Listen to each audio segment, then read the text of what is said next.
நாளைக்கு வெள்ளி இல்லையா? வெள்ளி ஒண்ணு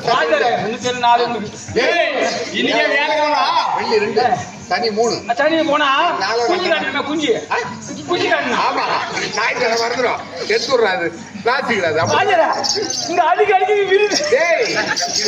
பிளாஸ்டிக் அப்படிதான் தெரியும். பிளாஸ்டிக் அப்படிதான்